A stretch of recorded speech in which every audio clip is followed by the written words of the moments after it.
Bonjour à toutes et à tous et bienvenue dans votre première émission de la 4e saison de la pause décoloniale diffusée sur Radio Jido. Et oui, déjà 4 saisons que votre émission met en avant les visions des femmes et en particulier des femmes kanakées autochtones et de la décolonisation. La première partie de cette émission sera consacrée à un petit débrief avec Rosie Macalou, créatrice du podcast.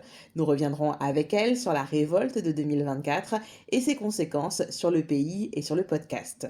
En deuxième partie, nous retrouverons la première chronique littéraire de cette saison. Anaïs Diong-Pedika nous présente l'ouvrage du militant palestinien Hassan Kanafani et son ouvrage « La révolution de 1936-1939 en Palestine » avec, vous l'entendrez, des parallèles intéressants à faire entre la Palestine et la Kanaki à partir de points de vue sociologiques, politiques et stratégiques. Il est temps à présent de retrouver Rosie pour le débrief. Excellente écoute et bonne pause décoloniale. Bonjour Rosie, heureuse de vous retrouver pour ce premier débrief de 2025. Cela fait un moment que l'on n'a pas entendu la pause décoloniale sur les ondes. Pourquoi cette coupure en 2024 ? Avant tout, j'aimerais saluer les auditrices et les auditeurs de Radio Jido. C'est un réel plaisir de reprendre l'émission après quasiment 1 an de suspension et j'aimerais exprimer mes condoléances aux familles des défunts civils et gendarmes qui ont perdu la vie l'année dernière. Comme tout le pays, nous avons été profondément marqués par ces pertes. Oui, on avait décidé en 2024 de suspendre la diffusion de la pause décoloniale sur les ondes de Jido. C'était une nécessité, au vu du contexte, il fallait marquer un temps d'arrêt parce qu'on a aussi été touchée et surprise par l'escalade de la violence, la répression. On était plongé quand même dans un climat où se mêlait à la fois la peur, la haine, la colère, la méfiance. Voilà, on a vécu un traumatisme collectif et dans ces conditions, on n'était pas du tout en capacité de poursuivre nos émissions sur les ondes en tout cas. Le travail ne s'est pas arrêté, on est sorti du format podcast pour être plus sur le terrain et travailler d'une autre façon. Il faut dire aussi que l'état d'urgence qui a été décrété par l'État français, les blocages qui ont asphyxié notre quotidien et surtout la perte irréparable des 13 vies, ça a créé un climat de deuil et de sidération. Mais la révolte, elle a lancé un message fort et il était impératif de marquer un temps de silence respectueux déjà pour comprendre ce message. Une manière de nous recentrer sur l'essentiel, l'écoute des traumatismes, la solidarité et la réévaluation de notre rôle dans le contexte aussi brutal, mais un moment nécessaire pour préparer la reprise de notre parole avec une force et une clarté renouvelée et bien sûr une détermination inébranlable. Quels ont été les impacts du 13 mai sur la pause décoloniale ?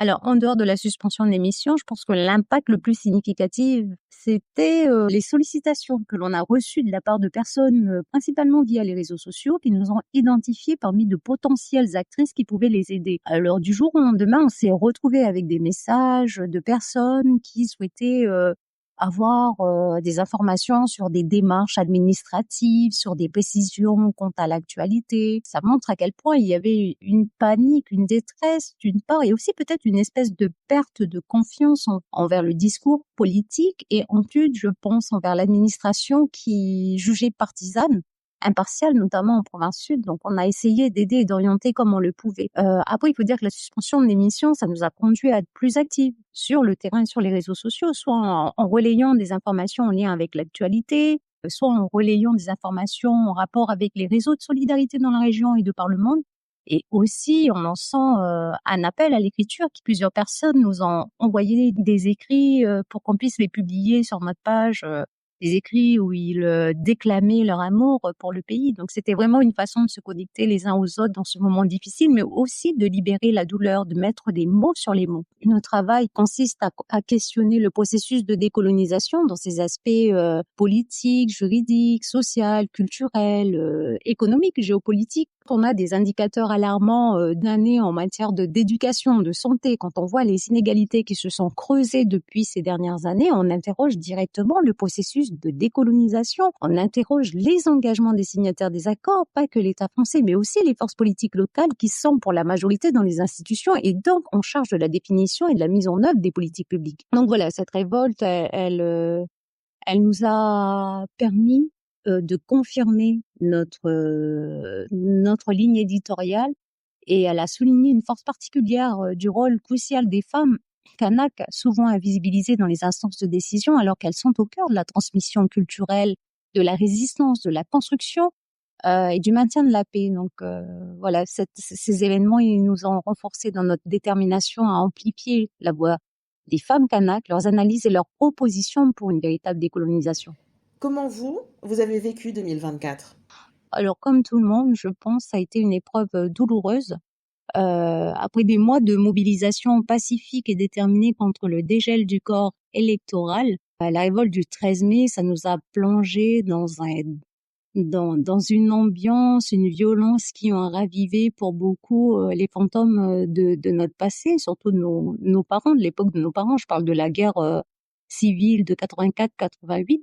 Il faut dire aussi que l'état d'urgence décrété par l'État français, loin d'apaiser les tensions, a été vécu comme une tentative d'étouffement de notre parole, une négation de notre droit à l'expression, à la résistance aussi face à l'injustice. On a eu également, je le disais, la perte de 13 filles, ça a été une blessure profonde, ça l'est toujours. C'est vraiment un traumatisme collectif qui nous rappelle la fragilité de la paix, que voilà, nous on a été marqués par un mélange de colère aussi, de tristesse, mais aussi par une détermination farouche à ne pas laisser la violence et la répression effacer notre démarche constructive. Qu'est-ce que vous retenez de cette révolte? Alors de cette révolte, on peut en retenir plusieurs choses, mais la première, c'est clair que ça a été cette révolte, elle a révélé au grand jour la profondeur du malaise et du sentiment d'injustice qui anime le peuple kanak.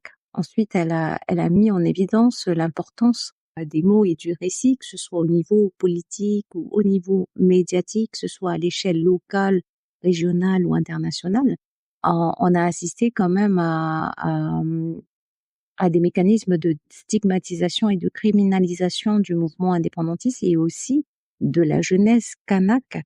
Et ça, c'est très dangereux parce que ça occulte les causes profondes de cette colère. La révolte, elle a aussi été la manifestation clairement de ce qu'on a pu en constater, c'est une faille dans la transmission de l'histoire, mais ça, c'est pas nouveau. Mais ce qui pose question, c'est comment proposer des solutions sans comprendre réellement l'histoire de ce pays et les enjeux de la décolonisation. Je parle pas de ce qui se passe au niveau politique, mais vraiment au niveau de la population, parce que on a assisté à une espèce de guerre d'expression des idées, où les uns et les autres étaient plus manipulés par des discours assez simplistes et réducteurs. De ce qu'on peut retenir aussi de cette révolte, c'est qu'elle a rappelé certes de manière douloureuse, la fragilité de la paix et la nécessité urgente de trouver des solutions, mais toujours en accord avec les aspirations du peuple kanak, le peuple autochtone de ce pays, qui a subi les préjudices de la colonisation par l'État français. Alors oui, cette révolte, elle a été douloureuse, on a perdu des vies, mais elle a aussi rappelé le rapport qu'entretient l'État français avec le pays comme avec ses anciennes colonies. Et ce n'est pas une vieille histoire, le rapport colonial, c'est une réalité brûlante aujourd'hui.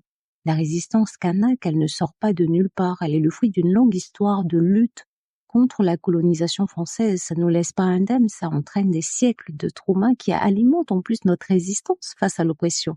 2024-2025, on y est toujours. L'histoire du pays, c'est pas du bisounours destin commun, c'est l'histoire d'un peuple autochtone qui n'a jamais cessé de se battre pour sa dignité et son droit à l'autodétermination.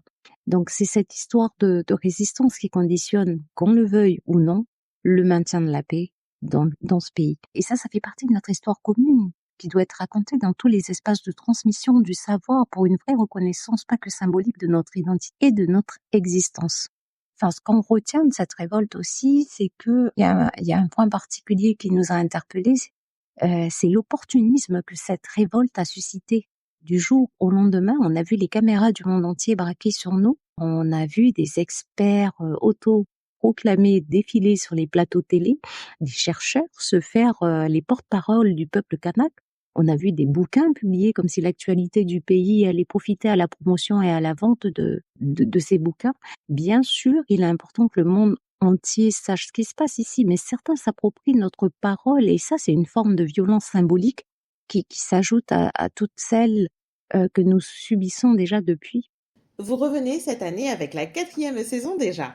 Quel bilan depuis 2022 et la toute première émission? Alors, depuis 2022, la pause décoloniale a grandi, elle fait son petit chemin, elle s'affirme progressivement comme un espace qui contribue à amplifier la voix des femmes kanaks dans le processus de décolonisation. Depuis 2022, on a abordé plusieurs thématiques déjà. Ça va de la réappropriation de notre histoire, de nos cultures, l'analyse des mécanismes de domination coloniale, de domination raciale et la dénonciation des injustices persistantes encore aujourd'hui. Mais au-delà de la diffusion d'idées et d'analyses, la pause décoloniale, ça a aussi permis quelque chose de fondamental et de nécessaire. C'est le tissage d'un réseau de solidarité entre femmes autochtones, entre femmes engagées, que ce soit ici au pays ou au-delà de nos frontières. Il faut aussi rappeler que quand même le podcast, il est né d'un besoin impérieux de porter nos voix au lendemain du troisième référendum. Et on l'a toujours dit, nous sommes avant tout des femmes kanaks engagées, mais en quête de réponse, en quête de compréhension de notre propre histoire, de notre propre identité, de notre place dans cette société en transition. Et on n'a pas du tout la prétention de connaître ce que c'est que la décolonisation. On est vraiment dans une démarche de recherche et d'observation, d'exploration collective. Ça nous alimente, ça nous ouvre des perspectives nouvelles et ça nous donne aussi des façons et des moyens d'agir, de nous organiser, de nous soutenir aussi mutuellement. Est-ce que vous pensiez durer aussi longtemps? Nous n'avions pas de certitude quant à la longévité de notre initiative. Le fait d'entamer notre quatrième saison aujourd'hui témoigne selon nous, de la persistance et de l'acuité des enjeux liés à la décolonisation d'une part, et surtout de la nécessité de poursuivre l'amplification des voix des femmes kanaks. Et il y a aussi quelque chose de magique dans l'onde radio, c'est que ce média, il est souvent considéré comme dépassé, alors que ça a une puissance incroyable pour toucher les cœurs et les esprits, pour créer du lien, pour diffuser des idées qui bousculent et qui inspirent. Et nous avons la chance de pouvoir compter sur Radio Jido, qui a toujours été une superbe tribune pour faire entendre nos voix. Et sans cette opportunité-là, la pause décoloniale, elle n'aurait peut-être pas pu exister ou avoir autant d'influence. Et qu'est-ce qui vous fait tenir? Notre force collective, notre sororité et notre détermination à faire entendre nos voix et à prendre notre place dans le processus de décolonisation du pays. C'est aussi la conviction profonde que notre combat est juste et nécessaire pour l'avenir de nos enfants. C'est l'héritage de nos mères, de nos grands-mères, qui ont aussi résisté avec courage et dignité face à l'oppression coloniale. Ce qui nous fait tenir aussi, c'est la force de notre culture, de nos savoirs. C'est autant de remparts contre l'assimilation et de sources d'inspiration pour l'avenir. Ce qui fait tenir aussi, c'est l'esprit d'équipe qui nous anime au quotidien, cet esprit de sororité. On est quand même un groupe de femmes soudées, à l'écoute les unes des autres, qui partageons les mêmes valeurs et la même vision. On se soutient mutuellement et c'est important parce que cette solidarité féminine, on la trouve pas partout. Cette capacité à créer un espace de confiance et de bienveillance. Et c'est essentiel pour nous permettre de mener à bien notre podcast. Alors, à présent, quel programme pour 2025? Alors pour 2025, notre programmation, elle s'articulera autour de 5 thématiques essentielles qui résonnent particulièrement avec l'actualité du pays. Nous n'allons pas entrer dans le détail aujourd'hui, mais on a pensé à aborder le thème de la résistance culturelle, le thème des savoirs, le thème de la mémoire et de la transmission, le thème de la solidarité et aussi le thème des systèmes économiques. Donc on a pensé que ce sont des thématiques cruciales qui vont nous permettre de comprendre les enjeux auxquels nous sommes confrontés. D'ailleurs, nous tenons à remercier chaleureusement toutes les personnes qui nous soutiennent, qui nous écoutent, qui partagent nos émissions, qui partagent aussi leurs opinions, leurs avis, qui nous envoient aussi des suggestions et qui croient en notre démarche. Un mot pour finir? Pour finir l'interview, moi ce que je voudrais rajouter, c'est que la voix des femmes kanak, elle doit être prise en compte de manière systématique et significative dans tous les processus de décision qui concernent l'avenir de notre pays. Je vous remercie et je vous dis à bientôt pour de nouvelles pauses décoloniales. Merci à Rosie d'avoir pris le temps de répondre aux questions de la pause décoloniale. Sans transition, nous retrouvons Anaïs Duong-Pédika pour la première chronique littéraire de l'année. Elle nous présente l'ouvrage du militant palestinien Hassan Kanafani, La Révolution de 1936-1939 en Palestine. Nous avons choisi de vous présenter cet ouvrage car vous entendrez des parallèles intéressants faits entre la Palestine et la Kanaki, à partir de points de vue sociologiques, politiques et stratégiques. Cet ouvrage peut nous être utile afin d'éviter certains écueils qui peuvent paraître similaires. Évidemment, chaque situation est différente, les contextes sont différents, mais il y a des leçons à tirer de l'histoire et nous laissons à chacun le soin de se faire sa propre opinion. Accueillons tout de suite Anaïs.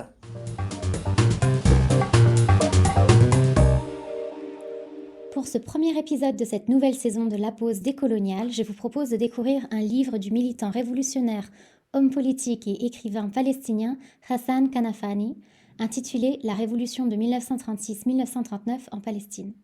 Alors il faut savoir que ce livre a été initialement écrit en arabe et publié en 1972, et il n'a pas été traduit en français. Donc cette présentation est basée sur la traduction qui en a été faite en anglais, qui peut être trouvée gratuitement en PDF sur Internet. Hassan Kanafani est une figure iconique de la lutte pour la libération du peuple palestinien. Né en 1936 à Acre, en Palestine, il était membre important du Front populaire pour la libération de la Palestine. Il a été assassiné en 1972 par le Mossad, les services de renseignement israéliens. Kanafani a beaucoup écrit tout au long de sa vie, que ce soit des poèmes, des nouvelles, des romans, mais aussi des analyses sociologiques et politiques. Aujourd'hui, nous allons nous intéresser à son texte « La Révolution de 1936-1939 en Palestine », dans lequel il contextualise et analyse d'un point de vue marxiste la défaite de la Révolution à cette période-là en Palestine. Cette analyse est intéressante pour nous en Kanaki parce qu'il s'agit de revenir sur les causes sociologiques et stratégiques d'une défaite politique dans le cadre d'une lutte de libération menée par un peuple autochtone, ici le peuple palestinien, contre son envahisseur et les forces et pouvoirs coloniaux et capitalistes. Sans trop rentrer dans les détails de l'histoire, la révolution de 1936, aussi appelée révolte, se tient 12 ans avant la création officielle de l'État d'Israël. À cette époque-là, la Palestine et le peuple palestinien se trouvent sous le mandat de la Grande-Bretagne. En effet, suite à la défaite de l'Empire ottoman lors de la Première Guerre mondiale, les puissances coloniales victorieuses se sont réparties les anciennes colonies allemandes et les possessions de l'Empire ottoman. La Palestine et la Transjordanie reviennent donc à la Grande-Bretagne qui administre ces pays et populations. Un autre élément historique important pour bien comprendre le contexte, c'est la déclaration Balfour de 1917, dans laquelle le Royaume-Uni se déclare en faveur de l'établissement en Palestine d'un, ici je cite, foyer national pour le peuple juif, contre la volonté de la population autochtone palestinienne. Cette déclaration est considérée comme une des premières étapes dans la création de l'État d'Israël qui verra le jour 38 ans plus tard. Il est alors évident qu'il y a une alliance entre l'impérialisme britannique et le sionisme. Et pour rappel, le sionisme est un mouvement colonial qui soutient la création d'un État juif exclusif qui s'est matérialisé dans la création de l'État d'Israël. Donc à partir de cette déclaration de Balfour, il y a une immigration juive qui s'organise vers la Palestine, qui est cautionnée par le pouvoir impérial britannique et les puissances coloniales européennes, et donc de plus en plus de colons juifs qui s'installent en Palestine et qui déstabilisent la société autochtone palestinienne économiquement, socialement et politiquement. Ce qu'il faut comprendre, c'est que le livre « La Révolution de 1936-1939 en Palestine », c'est vraiment une sorte d'autopsie sociologique, politique et stratégique de la Révolution et des raisons de son échec. C'est un travail très précis dans lequel Kanafani identifie le contexte pré-révolte en termes de rapport de classe, en termes de rapport de race. Il fait aussi état du paysage politique, des migrations coloniales et du contexte régional et international pour ensuite analyser comment la révolution s'est déroulée et en est venue à échouer, ce qui mena à la formalisation de la colonie de peuplement avec la création de l'État d'Israël en 1948. Il se demande vraiment qui étaient les ennemis du mouvement révolutionnaire palestinien et pourquoi n'a-t-il pas réussi à les vaincre lors de la révolution de 1936 à 1939. Pour Hassan Kanafani, 3 forces ont joué contre le peuple palestinien. 1. Les leaders traditionnels palestiniens réactionnaires. 2. Les régimes arabes autour de la Palestine. 3. L'alliance entre le sionisme et l'impérialisme. Nous allons revenir sur chacune de ces forces et sur les liens qui existent entre elles. Mais avant cela, il faut comprendre ce qui a animé cette révolution. Pour Kanafani, les causes principales de cette révolution étaient les contradictions coloniales et économiques de plus en plus évidentes dans la transition sociétale entre une économie arabe féodale, cléricale et agraire à une économie occidentale, industrielle et bourgeoise juive. En plus de ça, vers le milieu des années 1930, on observe une transition entre la souveraineté britannique à travers son mandat et le colonialisme de peuplement sioniste. C'est dans ce contexte-là que les leaders du mouvement révolutionnaire palestinien ont été obligés de prendre les armes. Kanafani identifie que le mouvement révolutionnaire palestinien avait 3 demandes principales. 1. L'arrêt immédiat de l'immigration juive en Palestine. 2. L'interdiction du transfert des titres terriens des propriétaires arabes aux acheteurs juifs. 3. La création d'un gouvernement démocratique dans lequel les Arabes auraient une position majoritaire étant donné leur supériorité numérique dans la population. Cette révolution de 1936, c'était essentiellement un mouvement populaire avec des formations qui n'avaient aucune expérience dans la lutte pour l'indépendance ni de principe. On ne pouvait pas vraiment parler de groupe politique avec un cadre organisé et d'ailleurs, les leaders du mouvement national palestinien à cette époque n'avaient pas de stratégie d'organisation, mis à part un leader en particulier ainsi que les communistes. Donc le travail organisationnel dépendait souvent d'individus au niveau de sous-comités et de cadres qui ne pouvaient pas vraiment institutionnaliser leur talent organisationnel. À l'époque, il y avait 6 formations politiques qui faisaient partie de ce mouvement de libération palestinien. Mais ces formations politiques, elles ne représentaient pas les intérêts du peuple tout entier. En effet, 90% des révolutionnaires étaient des paysans et ils n'étaient pas représentés dans les formations politiques qui étaient constituées de la bourgeoisie, des intellectuels, des cadres, des leaders féodaux et des commerçants urbains. D'ailleurs, ces formations étaient toutes plus ou moins sous la direction du grand moufti de Jérusalem et de sa classe sociale qui représentait le féodalisme clérical, ces leaders traditionnels auxquels Kanafani fait référence. Dans les campagnes, la révolte prit la forme de désobéissance civile et d'insurrection armée. Il y a notamment eu de la résistance fiscale où les paysans refusaient de payer l'impôt. La réponse des autorités britanniques a été la répression en concentrant leurs attaques violentes sur les cadres qui faisaient le travail organisationnel et qui étaient plus révolutionnaires que le leadership du mouvement, et sur les masses appauvries qui participaient à l'insurrection et qui n'avaient rien d'autre pour se protéger que les armes qu'ils possédaient. Pour Hassan Kanafani, il était clair que les leaders du mouvement utilisaient le soulèvement populaire de masse comme simple levier pour mettre la pression aux autorités coloniales britanniques pour avancer leurs propres intérêts de classe plutôt que les intérêts du peuple tout entier. Les Britanniques en étaient très conscients et agissaient en fonction, sans pour autant céder quoi que ce soit à ces leaders traditionnels. Les années de la Révolution furent une période où le colonialisme britannique a solidifié la présence et le pouvoir sioniste en Palestine à travers 2 moyens principaux. Premièrement, en réprimant et en attaquant les paysans révolutionnaires appauvris avec une violence non égalée. Et deuxièmement, en utilisant leur influence avec les régimes des pays arabes voisins, ce qui a joué un rôle majeur dans la pacification de la révolte. Ici, je voudrais marquer une pause pour proposer une comparaison avec le contexte insurrectionnel de mai 2024 en Kanaki, pour lequel la réponse de la France, donc la puissance coloniale, a été la répression violente de la jeunesse kanak ainsi que des formations du mouvement indépendantiste les plus révolutionnaires. Mais aussi de manière simultanée, et ce depuis plusieurs années, dans le cadre de l'axe Indo-Pacifique, de la stratégie Indo-Pacifique de la France, il y a aussi eu un déploiement de l'influence française dans la région Pacifique à travers des liens diplomatiques et militaires, des partenariats, des financements, des ouvertures d'ambassades qui permettent de normaliser la présence de la France dans le Pacifique et dans un même temps pacifier le mouvement pour un Pacifique indépendant et réduire la solidarité anticoloniale entre peuples autochtones du Pacifique. De retour en Palestine, la formation politique qui représentait les intérêts de la bourgeoisie urbaine était prête à accepter n'importe quel accord que les Britanniques proposeraient, notamment parce que la grève générale qui était menée par les masses palestiniennes les affectait, étant donné que leurs intérêts de classe reposaient sur les relations économiques fortes dans leur rôle en tant qu'agents pour les industries britanniques et juives. On retrouve donc encore une fois une situation où les classes bourgeoises urbaines palestiniennes n'étaient pas révolutionnaires et solidaires du soulèvement en majorité paysan. Les régimes des pays arabes voisins, et particulièrement en Transjordanie, soutenaient cette position conservatrice de droite, donc étaient aussi alignés par rapport à ce besoin d'accord. De même que le moufti de Jérusalem, le représentant de cette classe de leaders traditionnels cléricaux féodaux, tentait d'éliminer les courants les plus progressistes du mouvement nationaliste palestinien.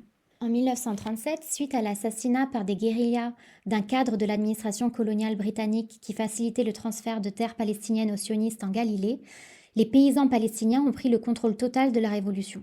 La bourgeoisie urbaine se retrouvait en retrait et les leaders traditionnels palestiniens n'avaient plus le contrôle de ceux qu'ils dirigeaient. Pour Hassan Kanafani, à aucun moment dans l'histoire de la lutte palestinienne, la révolution populaire armée n'a été aussi proche de la victoire qu'elle ne l'a été entre fin 1937 et début 1939. Le mouvement révolutionnaire a alors concentré ses efforts contre l'occupation britannique plutôt que contre la colonisation sioniste. Les Palestiniens ont d'ailleurs proposé un accord aux Juifs à la condition de mettre fin à leur lien avec la Grande-Bretagne, ce que les Juifs ont tout de suite refusé, considérant que leur relation avec la Grande-Bretagne avait une importance fondamentale. Les autorités britanniques donnaient de plus en plus de responsabilités aux forces sionistes, notamment dans le cadre de la répression du peuple palestinien. En même temps, l'occupation britannique gardait son contact avec le Moufti en faisant de lui le représentant incontesté du peuple palestinien malgré son conservatisme politique. La répression britannique s'est rapidement intensifiée avec un nombre important de descentes de police, d'arrestations en masse, d'exécutions qui ont épuisé la révolution, mais n'y ont malgré tout pas mis fin. Les Britanniques ont compris que l'essence, la substance et le leadership de la révolution étaient une révolte paysanne, ce qui les mena à adopter une stratégie de division en accordant des traitements préférentiels aux populations urbanisées. Ce sont les paysans et les villageois qui ont payé le prix le plus fort de la révolte et en 1938, les Britanniques ont donné la peine de mort à plusieurs paysans pour simple détention d'armes. Les pertes endurées par les Palestiniens durant cette période ont été colossales et ont épuisé les révolutionnaires. L'impuissance et l'indécision des leaders et leur incapacité à formuler un objectif cohérent pour la lutte a aggravé l'épuisement des révolutionnaires, mais c'est surtout la campagne violente de terrorisme qui a séparé les révolutionnaires de leur village, à travers les punitions collectives, les arrestations, les destructions de maisons, les meurtres des paysans, qui a vraiment sapé l'énergie des révolutionnaires. À l'époque, le Parti communiste de Palestine attribuait l'échec de la révolution à 5 principaux facteurs. Numéro 1, une absence de leadership révolutionnaire. Comme on a vu, c'était un leadership plutôt conservateur traditionnel. 2, l'individualisme et l'opportunisme de leaders de la révolte. 3. L'absence d'un commandement militaire central pour les forces révolutionnaires armées, qui étaient constituées de plusieurs groupes plutôt indépendants. 4. La faiblesse du Parti communiste en Palestine, qui n'a jamais réussi à galvaniser une base chez les paysans et les Arabes de manière générale. 5. Un contexte mondial peu favorable avec l'approche de la Deuxième Guerre mondiale. Pour Hassan Kanafani, l'échec de la révolution est principalement dû au manque lié à la rapidité de la transition entre une société arabe agraire à une société industrielle juive. La rapidité de cette transformation, notamment à travers l'immigration juive et l'immigration massive de capitaux étrangers, a fait que la bourgeoisie arabe et la petite bourgeoisie n'ont pas pu jouer leur rôle historique dans le mouvement national palestinien, ce qui a laissé la place aux patriarches féodaux religieux pour diriger le mouvement pendant très longtemps sans contestation. À cela, il ajoute le rôle joué par le régime arabe en Transjordanie, qui a collaboré avec l'occupation britannique, et le rôle qui a été joué par les agents contre-révolutionnaires en Palestine, c'est-à-dire les Britanniques et les forces sionistes, mais aussi certains partis politiques palestiniens qui ont joué des rôles d'agents de la colonisation britannique et du pouvoir sioniste à travers des collaborations administratives et économiques pour leurs intérêts de classe. Les sionistes, de leur côté, ont fait en sorte de toujours être conciliants avec l'occupation britannique en évitant les contradictions avec les autorités du mandat britannique. Cela leur permettait notamment d'avoir l'armée impériale la plus puissante au monde à leur disposition pour écraser la révolution palestinienne tout en mobilisant militairement les communautés sionistes en Palestine, dont certaines d'entre elles avaient été formées par le mandat britannique. Cette stratégie sioniste a eu des effets dévastateurs. La bourgeoisie juive a profité de la situation et de l'intensification de la révolution arabe pour mettre des projets en place qui n'auraient pas été possibles dans d'autres circonstances, se retrouvant sans compétition des produits de l'agriculture arabe. Cette bourgeoisie a travaillé à enraciner et développer sa présence économique. À la fin de la Seconde Guerre mondiale, le mouvement avait été totalement domestiqué et le contexte était opportun pour le mouvement sioniste pour intensifier ses attaques et profiter de la défaite de la révolution palestinienne. Le chapitre qui suivit fut le chapitre sanglant que nous connaissons sous le nom de la Nakba et la création de l'État d'Israël. À travers ce résumé d'analyse de la révolution de 1936 à 1939 en Palestine de Hassan Kanafani, la pause décoloniale espère encourager à faire du lien entre les différents contextes coloniaux, mais aussi nous inciter à analyser notre histoire ainsi que notre présent de manière critique et révolutionnaire. Les stratégies des pouvoirs coloniaux sont souvent les mêmes, et si Hassan Kanafani écrivait ses recherches pour servir la lutte du peuple palestinien, nous espérons que ces idées nous inspireront pour penser notre propre lutte en Kanaki et identifier les éléments et dynamiques qui nourrissent et cultivent la révolution, ainsi que ceux qui sont contre-révolutionnaires. Bonne pause décoloniale. Et Merci Anaïs pour cette chronique littéraire que vous retrouverez évidemment sur notre chaîne YouTube, La Pause décoloniale KNC. Votre émission malheureusement touche à présent à sa fin. Avant de nous séparer, sachez que vous pouvez encore retrouver l'exposition de La Pause décoloniale intitulée Littérature océanienne féminine à la bibliothèque Lena à Lifou et ce jusqu'au 30 avril. Merci à Radio Jido de nous avoir renouvelé sa confiance. Merci à vous pour votre fidélité. Nous sommes évidemment ravis de pouvoir vous accompagner encore cette année. Et vous pourrez retrouver cette émission en podcast sur notre chaîne YouTube. Vous pouvez également nous retrouver sur Facebook. Merci et à bientôt pour une pause décoloniale.